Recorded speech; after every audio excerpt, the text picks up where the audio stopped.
Hi, Amy White from Worthy Written Words. Today we're going to be in our wide margin Doctrine and Covenants, section 10, and specifically on like the left-hand side of this page. I believe it's page 18. I highly recommend you prep your page with clear gesso first. I didn't, and I was kicking myself throughout the rest of this process, so take my advice, and if you have clear gesso, use it. And the very first thing we're going to do is we're going to take this tracing graphite paper and we're going to stick it on our page so that the glossy side is on the page and the dull side is facing up towards us. And then we put our snake traceable underneath. Now we want it so that it's mostly going to be in the footnotes section.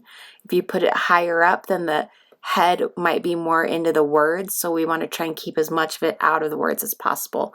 So once we have it where we want it on our page, we're going to keep it in place. These are binder clips. You could also use like chip clips. Here's a chip clip from your pantry if you have one, to hold that in place. And then using any cheap ballpoint pen that you have in your house, we're going to trace over on top. We're just going to put it right over the lines of the snake onto the graphite paper, and what it's going to do is the pressure from the pen is going to put pressure on the graphite, and it's going to leave hints of the graphite paper on our page below. Now if you don't want to do this style, another way you could do the same thing is if you have a light box or even like an iPad, you could put it underneath and then just like trace it like you would like a window. You could do that instead of using graphite paper. Graphite paper is really good if, let's say, you had acrylic paint on the back side of this page and so there was no way to trace, or if you wanted to put this on like the cover of a book or something and you can't see through behind it, then graphite traceable paper is really good. This kind that I'm using in the video isn't super good because it doesn't erase, and so if you mess up, you're kind of just out of luck. The one that I'm putting in your kit should be erasable, so if you do mess up really bad, you can just erase it when we're all done. Now I have 3 sizes of Micron, the 3 being the biggest size, and this is the one that comes in your kit, and I'm going to use the 3 to outline the outside of the snake and the line going through the middle of the snake, and then I'm going to use the smaller pens for the details inside the snake. This is completely optional. If you don't have Micron pens in different sizes, you can just use the size 3 for all of it. It's really doesn't make that much of a difference.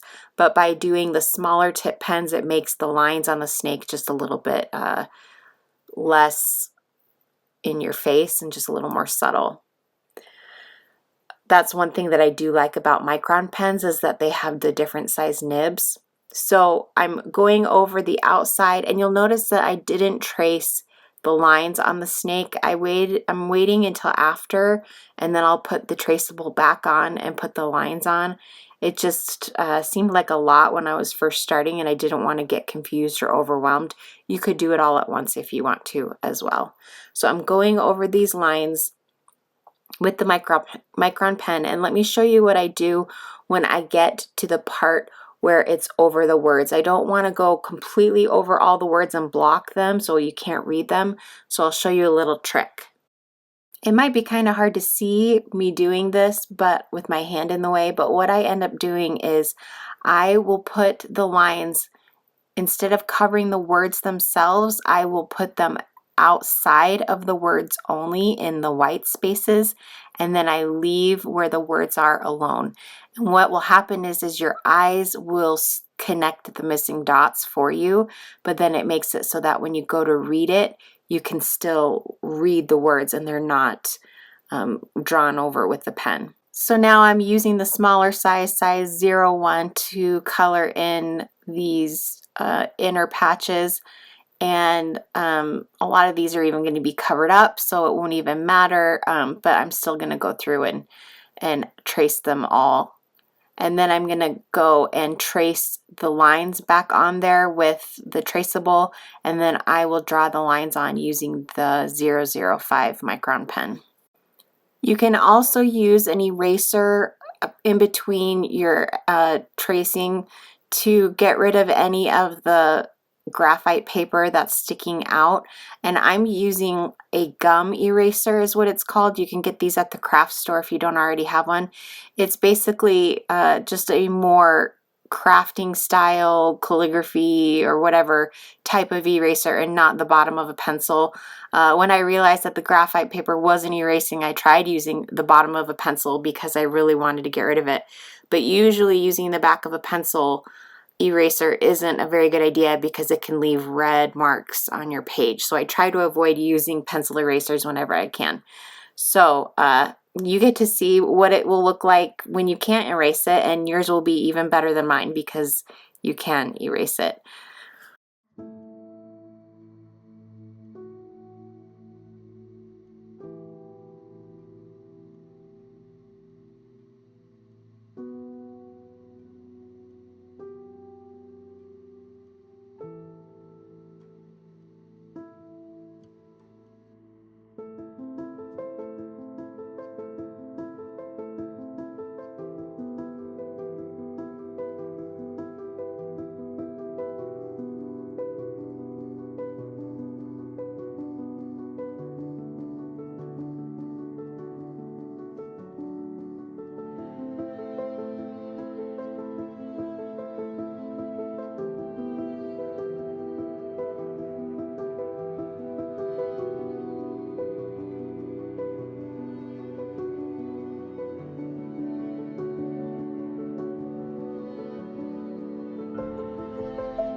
Now using your flame red crayon, you're going to color in these little middle sections. Now if you want to pre-plan where you want to put the scale stickers beforehand, then you don't have to worry about coloring this in.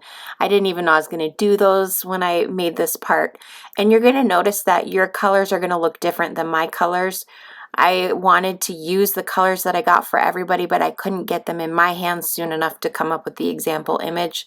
So again, your snake should look cooler than mine because you will have cooler colors than mine. But what I decided to do was the orange-red color in the inside patches and then the blue as the background. You could also swap that if you prefer the different colors. And then also you could do any colors. If you don't like the colors that I chose, you can pick any sort of colored pencils or markers to do this.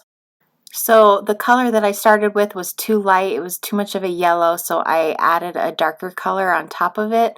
And now I'm using a water brush pen to just push that wax around, and it turns it into like a watercolor look. It's my favorite way to use watercolors because I just feel like you have so much more control over where the color ends up than using like a pan of watercolors. But so I am going over each one of these, and if you have clear gesso, you really don't need a lot of the wax to be on the image. A little will go a long way. But since I did not prep my page with clear gesso, I'm having to use a lot more and go over it multiple times to get the same effect that I want. So like I said earlier, if you are just watching this and you haven't started yet, I highly recommend prepping your page. It's doable without clear gesso, as you can see that I did it without clear gesso, but I think it would be a whole lot faster and easier if you do prep your page first. I'm going to go over the background image with the blue or the turquoise.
My main reason for wanting to go around the snake with brown was to try and hide some of the mistakes that I made that with the graphite paper that were unable to be erased.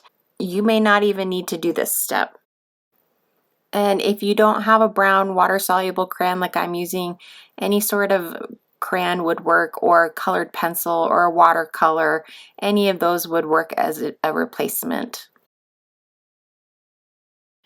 Now, depending on your tracing skills, some of these might work better in some places than others. If you are right on, then it may cover just fine. If you're a little bit off, then it may look a little funny. If you're in a situation like that where I just put it down and the corners were orange and popping out the sides, you could also use a black pen to color in whatever is poking out that you want to be colored in. So I just chose some of these.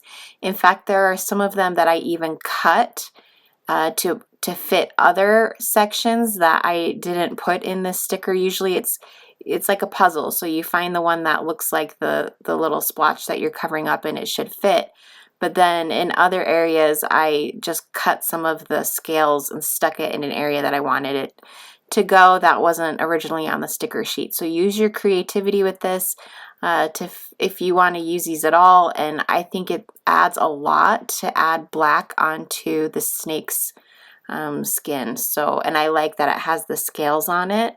So that's why that was added in. You could also, if you don't like the scales or don't find them too difficult to use, you could also just use a black marker and color in some of the orange splotches black. I consider doing that as well. And then after I get these stickers on, I'm going to take my Micron pen and draw on top of them to redo the lines, that any lines that they covered. I'm coloring on top of them again.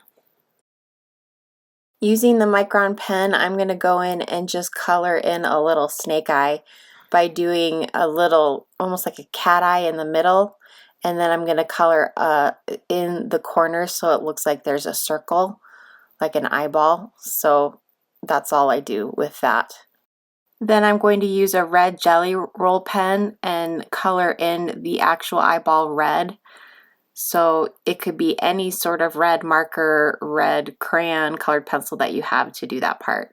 And then I'm going to put these stickers on the page. I'm going to put the Satan is real up at the top left, and then the other sticker at the bottom right in the footnotes. And then the last thing that I'm going to do is I'm going to use that red jelly roll pen, and I'm going to underline this verse 27. It has a really good message overall about Satan. There's a lot of things that you could underline in this section that teach you about Satan. I stuck with just this one little verse, but you could fill that page if you want and the one next to it. And then we're going to be done. I hope you guys like this page. We'll see you guys next time.